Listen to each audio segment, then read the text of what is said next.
Soft and fluffy on the inside and crispy and golden on the outside, this vegan bread pudding is easy to make and even easier to eat. Perfect for the holidays when you want to treat your loved ones to something delicious.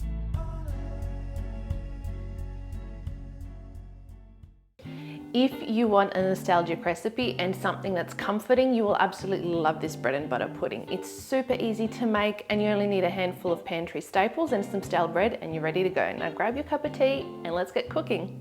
Now the most traditional bread to use for bread and butter pudding is actually stale white bread. Now I bought this bread yesterday and I've let it dry out just a little bit more on an open tray.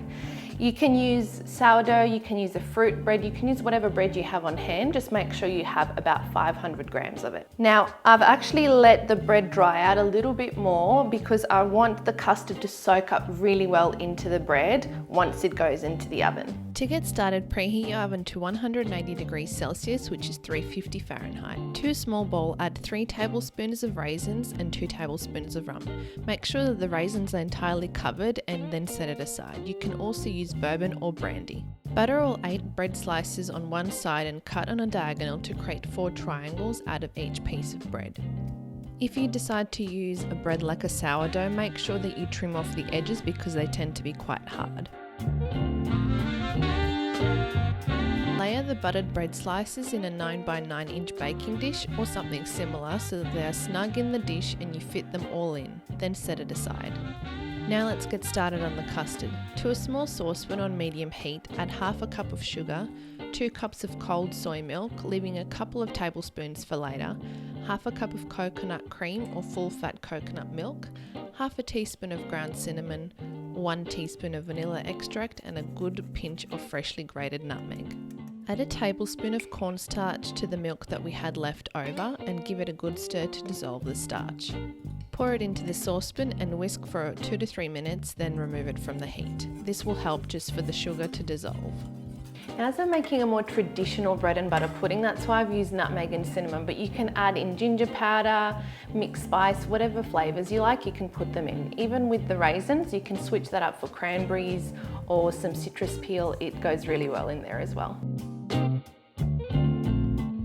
Scatter the rum-soaked raisins over the buttered bread and stir the remaining rum into the custard mixture.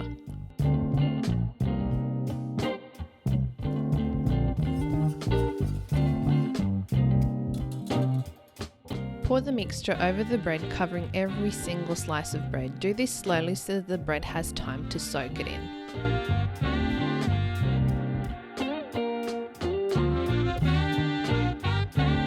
Now we just need to let that soak for about 15 minutes for all of that bread to soak up the custard mixture that we just created. If you have any butter left over, you can put a few dollops of it on the top parts of the bread that's poking out, just so that it melts over and it actually creates a nice little crust.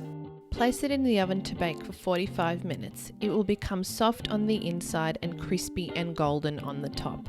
Remove the pudding from the oven and let it sit for at least 30 minutes to set. It should have a little wobble. To serve, you can dust it with some icing sugar and plate it up with your choice of custard, whipped cream or ice cream. This is a great breakfast, brunch or dessert dish that's perfect for the holidays when you have a few mouths to feed. See the full written recipe for this bread and butter pudding as well as the custard recipe linked in the description. Happy cooking!